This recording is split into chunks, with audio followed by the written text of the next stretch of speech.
We're here with Matt Duce, the athletic director of Dallas Baptist. Big day for your university, big day for your athletic department. The baseball team going to the Pac-12 in 2027. How did this come to be, and how big a deal is this in your mind for DBU and specifically for DBU baseball?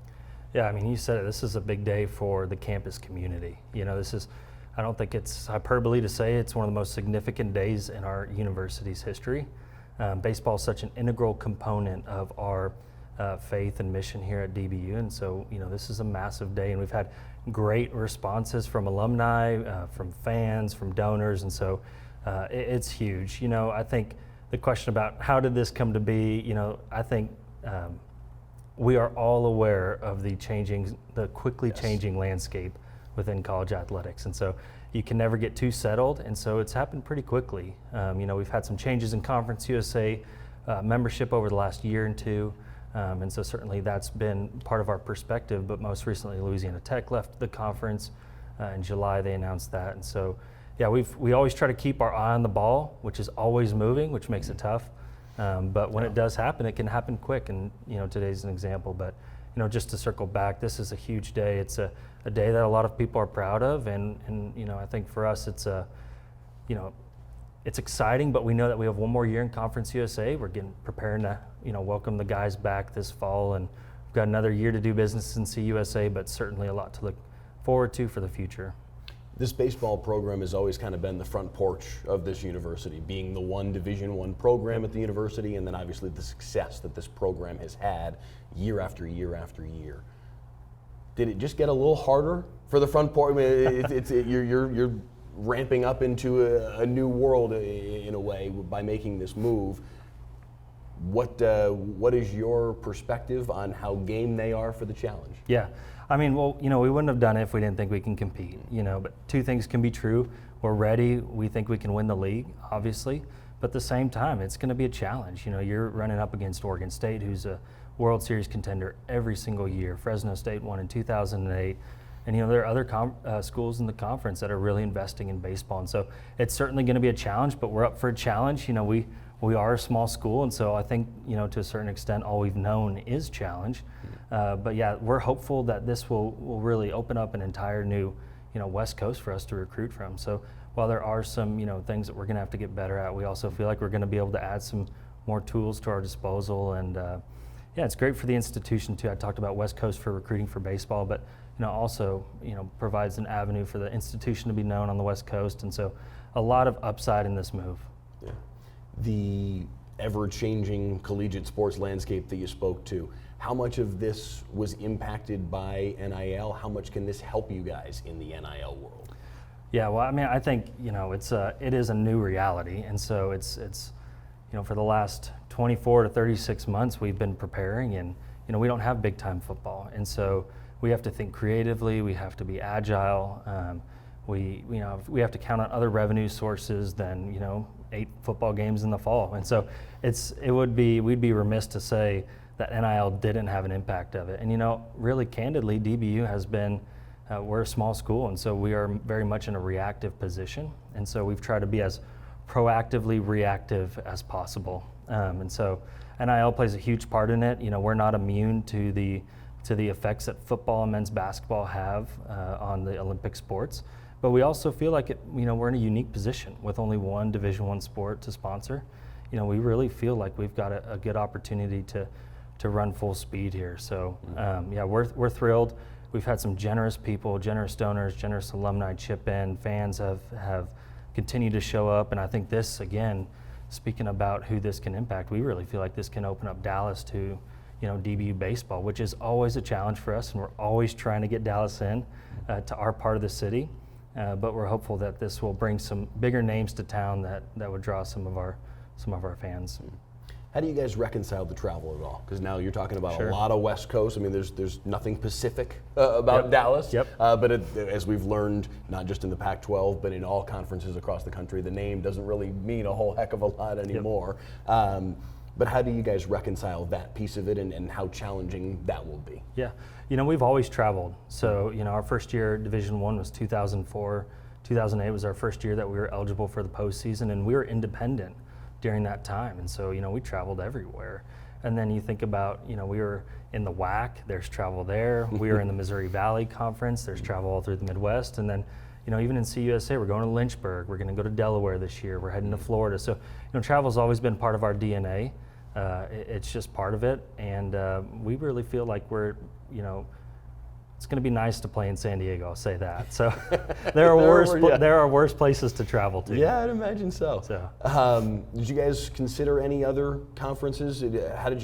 How you mentioned this happened kind of quickly. So what was the evolution, and how did you guys try and figure out, okay, the Pac-12 is the right landing spot for us? Well, we called Chris Del Conte, and the SEC wasn't interested. I don't know Chris. I'd like to meet him one day, but no, we didn't call the SEC.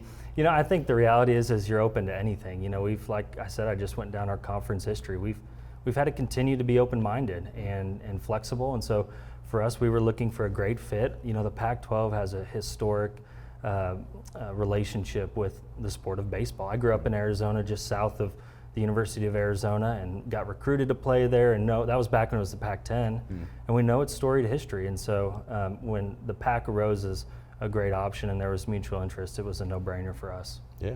What, just from a strictly baseball standpoint, again, this is a program that has had a ton of success. When you look at 2026, your final year in Conference USA, when you look into the future, 27, 28, as you guys are getting into the Pac-12, what does success look like in the infancy portion of this transition? Yeah, you play to win, right? And so for us, like I said earlier, we're fully expecting to go in and compete. That doesn't mean that we don't expect to have some road bumps and some areas that we're going to need to adjust. But we really feel confident in our ability to compete. I think for us, it's continuing to play the same style of baseball. Our program is built around two pillars: development and humility. And so on the development piece, we have historically brought in guys that have not been maybe at that blue chip level, but through work, through intentional focus, through the integration really of our faith and discipleship and how we focus on the whole human and developing the whole human, like that's a recipe for success. And so, we develop guys, but at the same time, we play a very unselfish type of baseball. It's humility is a cornerstone of our program. And so, you can look around this room and see pictures of guys who are all about each other. And that's a really hard thing to find in today's college athletics, where guys are going into the portal and they can do it unlimited times. And so but we really feel like under Coach Hefner and it went back into the NAIA days, like we really feel that that we've got a great recipe for success because guys are staying and they're buying in. Mm-hmm. I'm not asking you to crack open an Excel spreadsheet and get to that level, but how does it work within this athletic department with just one Division I program, the allocation of resources and time and effort? Like how central is baseball to what you guys do as an athletic department, and how do you make that all mesh with everybody else within the university? Well, it is certainly a puzzle, Yeah. And in any, I think that the facade has dropped really on all college athletics. This idea that everyone has unlimited budget and unlimited resources, we just know that that's not true. And so for us, it's the same. It's just a little different formula. We found that baseball really is the tide that raises all ships. And so it's a combination, just like any other department, of generous donations, revenue generating opportunities, ticket sales, concessions, corporate sponsorships, those types of things. And so, for us, we try to, we're very extremely proud of our Division II programs as well. We made the Final Four in basketball. Volleyball's back off of 2 20-win seasons. We've got a lot to be excited for, but certainly baseball does help raise the tide for all ships. Yeah, no doubt. What would you want alumni to know, just the students even currently, to know about how this came to be and what you see as the vision going forward for the baseball program in this Pac-12 relationship? Yeah, well, certainly, we want alumni to be excited, and we want them to know that they played a huge part in this. This goes back. DBU Baseball really has a storied history. There were times, I'll start with this. You find out real quickly as an AD that you can't do anything without a supportive president. And so we've had supportive presidents, administration, trustees over the years who have really championed DBU Baseball during the good times and the bad, have continued to make it, the front door, as you mentioned, to the institution. And so, but really you can't do anything without great coaching and great players. And we've had All-Americans, draft picks. We've had 150 draft picks in our program's history. And so, I think the main thing is that alumni feel, excited and proud of their institution. We've got a great alumni base. Guys are tight. The alumni group texts have been just blowing up.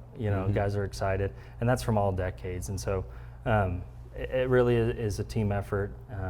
I think in terms of how it came to be about, we talked about development. We take that approach not just on the field, but in the department as well. I mentioned earlier, we don't have the home football games to drive, $250 million operating budgets, but we try to take incremental steps every year to get better, and I think this is a perfect example of that. Okay. That's maybe a good place to leave this year. You mentioned Coach Hefner and the guys. How jacked up are they right now for the opportunity to go compete and elevate their own level? Well, I know Heath and Cale Johnson, our pitching coach, Tyler Johnson, our new recruiting coordinator. I know that they've been busy on the phones, right? Because this opens up now a whole new side of the country to recruit from. And so, I think we're taking this moment in. We're excited about it, but we also recognize that we've got guys coming in that are needing to get ready to play for this fall. And so it's a good, healthy mix of excitement, but also now we got to get down to business. And I think that's one of Dan's greatest traits is he's just so steady. Heath is the same guy today as he was when he took over the program at 29. And so he's, at the top of the game. He's well respected throughout. He's an even better man, but he's just so consistent and steady. And, he's the perfect guy to take us into this transition too. I think that's a perfect place to leave it. Awesome. Thank you so much. Thanks, Mike. Appreciate it.